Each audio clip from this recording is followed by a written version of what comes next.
اس نشست کے اعتبار سے میرا الوداعی تحفہ ہے آپ کے لیے، اور وہ یہ کہ میری جو دینی، ملی، تاریخی، سیاسی، عمرانی جو سوچ ہے، جو فکر ہے میرا، جو 50 برس سے زائد عرصے کے مطالعے اور غور و فکر پر مبنی ہے، اس مطالعے میں میری آنکھیں بنیادی طور پر قرآن اور حدیث ہیں، لیکن یہ کہ دنیا کا مشاہدہ، کھول آنکھ، زمین دیکھ، فلک دیکھ، فضا دیکھ، دنیا میں کیا ہو رہا ہے، کیا کیا عوامل ہیں، ماضی کیا تھا، ہم کہاں کھڑے ہیں، اب کہاں جانا ہے، اس پر میری ایک سوچ ہے، میرا فکر ہے۔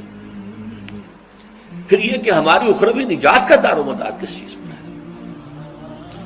تاریخ کے بہاؤ کو نہ میں روک سکتا ہوں، نہ آپ روک سکتے ہیں، وہ تو ڈانگ بہتا رہے گا، اور اس کو فیصلہ کرنے والا صرف اللہ ہے۔ کسی فرد بشر کے اختیار میں نہیں ہے کہ وہ تاریخ کے بہاؤ کو موڑ دے۔ ہاں، محمد رسول اللہ نے موڑا تھا صلی اللہ علیہ وسلم، لیکن یہ ہے کہ ہم اس تاریخ کے بہاؤ میں تنکوں کی طرح بہتے چلے جائیں، یا یہ کہ ہمیں کچھ کرنا ہے۔ اس اعتبار سے میں اپنے فکر کا خلاصہ آج آپ کی خدمت میں پیش کروں گا، وہ میرا اس سلسلہ اجتماعات کے اعتبار سے الوداعی تحفہ ہوگا۔ اب میں آغاز کر رہا ہوں۔ پہلی بات، اس سبب میں 3 باتیں مجھے کہنی ہیں۔ سب سے پہلی بات یہ کہ زندگی کی سب سے بڑی حقیقت موت ہے۔ ہم بلائے رکھتے ہیں، اپنے ذہن سے اسے دور رکھتے ہیں، لیکن واقعہ یہ ہے کہ زندگی کی سب سے بڑی حقیقت موت ہے۔ خدا کے منکر پیدا ہوئے ہیں، لیکن موت کا انکار کرنے والا تو کوئی پیدا نہیں ہوا۔ اس لیے میں نے آیت آپ کو سنائی، کل نفس ذائقۃ الموت، ہر سی نفس کو موت کا مزہ چکھنا ہے، ہر جاندار کو موت کا مزہ چکھنا ہے۔ ثم الینا ترجعون، پھر ہماری طرف لوٹا دیے جاؤ۔ تو زندگی کی سب سے اہم حقیقت موت، اور موت کے بعد رجوع اللہ، آخرت، یہ سب سے بڑی حقیقت ہے۔ ایک حقیقت سب مانتے ہیں، سب جانتے ہیں، دوسری حقیقت کے اوپر پردہ پڑا۔ میں نے اس اعتبار سے نوٹ کیا، یہ الفاظ قرآن میں 3 مرتبہ ہے، کل نفس ذائقۃ الموت، ہر جاندار کو موت کا مزہ چکھنا ہے۔ انبیاء اس سے مستثنا نہیں رہے، رسول اس سے مستثنا نہیں رہے، اولیاء اللہ مستثنا نہیں رہے۔ وقتی طور پر استثناء حضرت عیسیٰ کا ہے کہ ابھی وہ زندہ ہے، لیکن عیسیٰ یاتی علیہ الموت، حضور نے فرمایا عیسیٰ پر بھی موت آئے گی، جب دوبارہ آئیں گے، زمین پر اتریں گے، پھر اس کے بعد اوپر موت وارد ہوگی، ان کی نماز جنازہ پڑھی جائے گی، انہیں دفن کیا جائے گا حضور کے پہلو میں، شادی بھی کریں گے، اولاد بھی ہوگی۔ باقی تو یہ ہے کہ کل نفس ذائقۃ الموت، سب کو موت کا مزہ چکھنا ہے۔ عیسیٰ بھی بالآخر اس سے مستثنا نہیں رہیں گے، بلکہ قرآن میں ایک جگہ کہا گیا ہے افإن مت فهم الخالدون، کیا ہے نبی، اگر آپ کا انتقال ہو گیا تو یہ کیا ہمیشہ رہیں گے؟ کون ہے دنیا میں جو ہمیشہ رہے؟ انتقال تو ہونا، آپ کا بھی ہونا ہے۔ انک میت وانہم لمیتون، یہ تو مختصر ترین الفاظ تھے۔ اس سے آگے بڑھیے، سورہ انبیاء میں فرمایا کل نفس ذائقۃ الموت وَنَبْلُوكُمْ بِالشَّرِّ وَالْخَيْرِ فِتْنَةً وَإِلَيْنَا تُرْجَعُونَ، ہر جاندار کو موت کا مزہ چکھنا ہے، اور اس سے پہلے پہلے ہم تمہیں آزماتے رہیں گے، خیر کے ذریعے بھی، بھلائی دے کر، صحت دے کر، دولت دے کر، اولاد دے کر، شہرت دے کر، اور برائی کے ذریعے سے بھی، تنگ دستی دے کر، بے عزتی دے کر، اہانت دے کر، ذلت دے کر، وَإِلَيْنَا تُرْجَعُونَ، اور پھر ہماری طرف لوٹائے جاؤ گے۔ یہ وہ دوسری حقیقت جو میں نے کہا کہ جس پر پردہ پڑا ہوا ہے، بہت بڑا پردہ ہے۔ لوگ یہی سمجھتے ہیں کہ یہی دنیا کی زندگی ہے۔ قرآن کہتا ہے إِنَّ الدَّارَ الْآخِرَةَ لَهِيَ الْحَيَوَانُ لَوْ كَانُوا يَعْلَمُونَ، یہ تو آخرت والی زندگی ہے جو اصل زندگی ہے، کاش کہ انہیں معلوم ہوتا۔ اس سے بھی زیادہ تفصیل سے یہ آل عمران میں آئی آیت، کل نفس ذائقۃ الموت وانما توفون اجورکم یوم القیامہ، ہر جاندار کو موت کا مزہ چکھنا ہے اور پھر تمہیں پورا پورا تمہارا اجر اور بدلہ دے دیا جائے گا قیامت کے دن۔ فمن زحزح عن النار وادخل الجنۃ فقد فاز، جو کوئی آگ سے بچا لیا گیا اور جنت میں داخل کر دیا گیا وہ تو کامیاب ہو گیا۔ اللہم ربنا اجعلنا منہم، اللہم ربنا اجعلنا منہم، اللہم ربنا اجعلنا منہم۔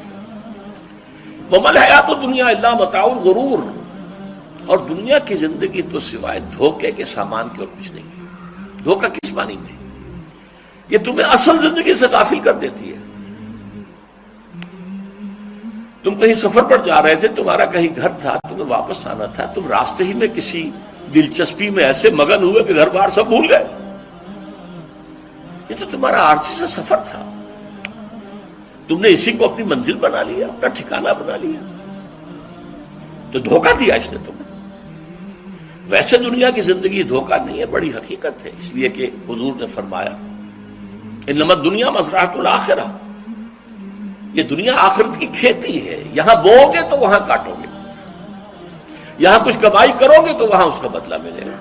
اس اعتبار سے دنیا بہت بڑی حقیقت ہے، ایک ایک لمحہ بہت بڑی قیمتی شے ہے، لیکن اگر یہ دنیا تمہیں آخرت سے غافل کر دے تو اس سے بڑا دھوکے باز اور کوئی نہیں۔ یہ اصل دجال ہے۔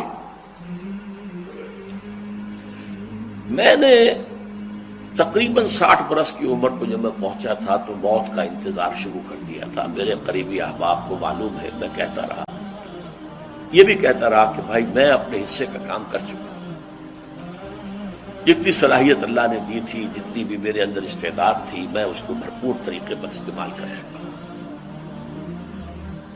دم واپسی برسرے راہ ہے عزیز و اب اللہ ہی اللہ ہے، یہ میرا معاملہ رہا ہے 60 برس کی عمر سے۔ اس کے بعد اللہ نے مزید 14 برس دیے ہیں، یہ نافلۃ لک کے درجے میں کہتا ہوں، اس کا اللہ کا عطیہ خصوصی ہے، نفل ہے، ہمیشہ کہتا رہا ہوں۔ مسنون زندگی تو 61 برس ہے ہمارے حساب سے۔ علامہ اقبال کے بارے میں سنا ہے کہ رویا کرتے تھے کہیں میری عمر حضور کی عمر سے زیادہ نہ ہو جائے۔ وہ 6 مہینے کم ہی رہی ہے حضور کی عمر سے۔ جو حضور کی عمر تھی وہی حضرت ابو بکر کی، وہی حضرت عمر کی، وہی حضرت علی کی۔ ہاں، حضرت عثمان 82 برس کے ہوئے ماشاءاللہ۔ پھر یہاں کے مجددین میں سے وہی عمر حضرت شیخ احمد سرہندی کی، وہی شاہ ولی اللہ دہلوی کی۔ ہاں، شیخ عبدالحق محدث دہلوی رحمۃ اللہ علیہ 82 برس کے ہوئے۔ لیکن یہ میں کہا کرتا تھا مسنون عمر تو 61 برس ہے، جسے ہم 63 کہتے ہیں وہ اصل میں ہمارے حساب سے 61 بنتا ہے۔ وہ 63 قمری ہے، جو 9 دن کم ہے، قمری سال جو ہے وہ شمسی سال سے۔ بہرحال میں اس وقت سے منتظر تھا، لیکن جو بھی وقت اللہ نے دیا ہے اللہ کا شکر ہے، وہ مفید کاموں میں لگا ہے۔ ان میں خاص طور پر میں سمجھتا ہوں کہ اللہ کا مجھ پر سب سے بڑا احسان، اور مجھے پر نہیں، بہت بڑے پیمانے پر لوگوں پر جو احسان ہوا ہے، وہ میرا 1998 کا دورہ ترجمہ قرآن ہے جو کراچی میں ہوا تھا۔ 1998 کے مارچ میں میرا بڑا آپریشن ہوا، دونوں گھٹنے تبدیل کیے گئے، لیکن 98 کے آخر میں، حالانکہ میں چل نہیں سکتا تھا، کراچی میں مسجد جو ہے اونچی ہے، دوسری منزل پر ہے، تو خاص ریمپ بنایا گیا جس کے ذریعے میں ویل چیئر پر مجھے لے جایا جاتا تھا۔ میں نے درس دیا۔ اس درس کی گزشتہ چند سالوں سے پوری دنیا میں جو گونج ہوئی ہے اللہ کے فضل و کرم سے، اللہ کی کوئی حکمت خداوندی اس کے ساتھ وابستہ ہے۔ اس میں میرے کسی کام کو دخل نہیں ہے، میری کسی کوشش کو دخل نہیں ہے۔ میں نے تو جو درس میں دیتا آ رہا تھا سن 85 سے دورہ ترجمہ قرآن، البتہ یہ بات ضرور ہے کہ میں نے محسوس کیا تھا کہ سن 98 کے اس درس میں دورہ ترجمہ قرآن کے مجھے خصوصی انشراح حاصل تھا۔ میری ساری گفتگو کا حاصل کیا ہے؟ دیکھیے، نظریاتی تحریکوں کا تعلق اشخاص سے نہیں ہوتا، ٹھیک ہے، کوئی اس کا داعی ہوتا ہے، کوئی اس کا مؤسس ہو جاتا ہے، کوئی اس کا آغاز کرنے والا ہوتا ہے، لیکن نظریاتی تحریک افراد سے وابستہ نہیں۔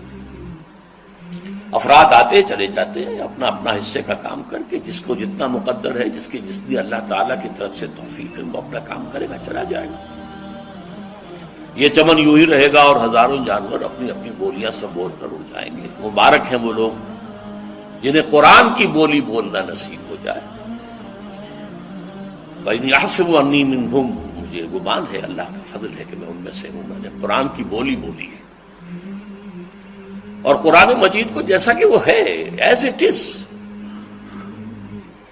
اپنے کو مذمومہ خیالات، اپنے کوئی ذہن سے زائدہ نظریات کو میں نے اس میں دخل نہیں دیا، جسے انگریزی میں آپ آبجیکٹولی کہتے ہیں، خالص معروضی طور پر قرآن کو پڑھا، قرآن کو قرآن سے سمجھائے یا پھر سیرت رسول سے سمجھائے۔ میں لفظ سنت کی بجائے سیرت استعمال کر رہا ہوں۔ قرآن مجسم حضور تھے صلی اللہ علیہ وسلم، اور حضور کی سیرت اور حیات جو ہے وہ قرآن مجید کی اصل تفسیر ہے۔ یہ حقیقت بھی بہت کم لوگوں کے علم ہے۔ وہ احادیث کا نام تو لیتے ہیں، احادیث نہیں ہے، سیرت بھی تو احادیث ہی سے ہمیں ملتی ہے، لیکن میں خاص طور پر سنت یا حدیث کی بجائے سیرت کا استعمال۔ قرآن کی دو سورسز ہیں، قرآن خود اور سیرت رسول صلی اللہ علیہ وسلم۔ دین کی بات پھیلانا صدقہ جاریہ ہے، ثواب کی نیت سے ویڈیو کو شیئر ضرور کیجیے۔ جزاک اللہ۔ رب رب کر دے بڈھے ہو گئے اتے ملا پنڈت سارے، رب دا کھوج کھرا نہ لبا اتے نہ کیتے بئی نظارے، نہنو اقرب رب ہے کہندا جویں وچ قرآن سی پارے، پر بلے شاہ رب اونوں ملدا جیڑا یار تو تن من وارے۔